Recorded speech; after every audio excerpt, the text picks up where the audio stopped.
ജമാഅത്തെ ഇസ്ലാമിയുമായി ഞങ്ങൾക്കുള്ള കാര്യമായ എതിർപ്പ് അല്ലാഹു അല്ലാത്തവരെ നിരുപാധികം അനുസരിക്കൽ ശിർക്കാണ് എന്നവർ വാദിക്കുന്നുണ്ട്. അത് ഇസ്ലാമിലുള്ളതല്ല.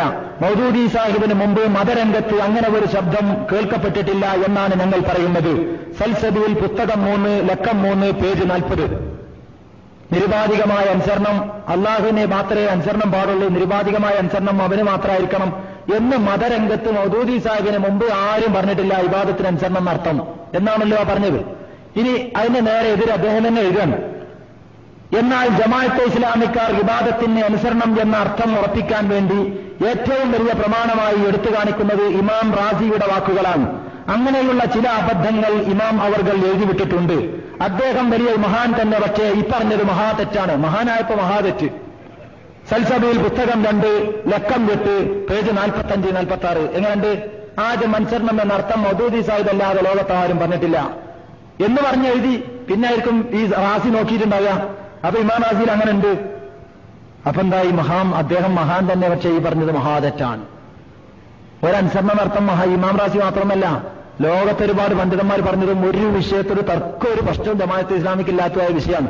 ആർക്കെങ്കിലും അവ്യക്തത ഉണ്ടെങ്കിൽ വീട്ടിൽ പോയിട്ട് മർഹൂം KC അബ്ദുള്ളയുടെ ഇബാദത്ത് സമഗ്രമാണെന്ന എത്ര കട്ടിയുള്ള പുസ്തകമാണ്. അതിൽ കിതാബിന്റെ ഇബാർത്ത് കൊണ്ട് 5 കളി നിങ്ങൾ കാണുമ്പോൾ ബോധ്യം വരും എന്തുമാത്രം തെളിവ് ജമാഅത്ത് ഇസ്ലാമിക്ക് ഉണ്ട്.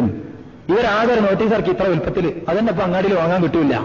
ഇനി കിതാബ് എഴുതിയിട്ടുണ്ടെങ്കിൽ ആദ്യം ഇതിനെ വെറുതെരാവും. അത് രണ്ടും കൂടി കൂട്ടിയിട്ട് ബുക്ക് നമ്മൾ ഇറക്കിയാൽ ഇപ്പൊ ഞാൻ ഇവിടെ വായിച്ച മാതിരി ഉണ്ടാവും. അപ്പൊ ഇതിലൊരു സംഗതി കൂടി പറയേണ്ടതുണ്ട്. ഇവിടെ വന്ന് പ്രസംഗിച്ച മുജാഹിദ് മൗലവി ബഹുഭാരിത്വത്തെക്കുറിച്ചും ഭക്ഷണമര്യാദകളെക്കുറിച്ചും മാത്രമേ ലേഖനം എഴുതാറുള്ളൂ.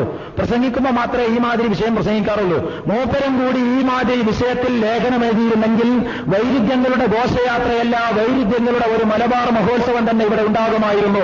അതുകൊണ്ട് തന്നെ ഞാൻ പറയുന്നു, ഈ രീതിയിൽ വൈരുദ്ധ്യങ്ങൾ കൊണ്ട് നിറഞ്ഞ ഒരു സംഘടന ഈ വൈരുദ്ധ്യങ്ങളൊക്കെ ഒന്ന് പറഞ്ഞെടുക്കാനും ഒരു ഏകാഭിപ്രായമുണ്ടാക്കാനും ശ്രമിക്കുന്നതിന് മുമ്പ് ഏകാഭിപ്രായത്തോടുകൂടി ഇന്ത്യയിൽ വ്യവസ്ഥാപിതമായി പ്രവർത്തിച്ചുകൊണ്ടിരിക്കുന്ന ഇസ്ലാമിക പ്രസ്ഥാനത്തിന്റെ പ്രവർത്തനങ്ങളെ ജനമധ്യത്തിൽ തുരങ്കം വെക്കാനും പരസ്യമായിട്ട് പരിഹസിക്കാനും ശ്രമിച്ചാൽ ജമാഅത്തെ ഇസ്ലാമി എങ്ങാനും ഒരു മാസക്കാലം ഈ പൊള്ളത്തരം ഒന്നങ്ങ് പ്രചരിപ്പിക്കാൻ തീരുമാനിക്കുകയാണെങ്കിൽ ഇങ്ങനെ ഒരു ടീം കേരളക്കരയിൽ നിന്ന് വിട്ടച്ചു പോകുമെന്നും നമ്മുടെ അനുബന്ധം കൊണ്ട് മാത്രമാണ് ഇത് നിലനിന്നു പോകുന്നതെന്നുമുള്ള വാസ്തവമെങ്കിലും മനസ്സിലാക്കിയിട്ട് സാമാന്യ മര്യാദക്ക് പ്രവർത്തിക്കാൻ തയ്യാറുണ്ടെങ്കിൽ യോജിക്കാവുന്ന മേഖലയിൽ യോജിക്കാം. നമ്മൾ ഐക്യത്തിന്റെ ആളുകൾ തന്നെയാണ്.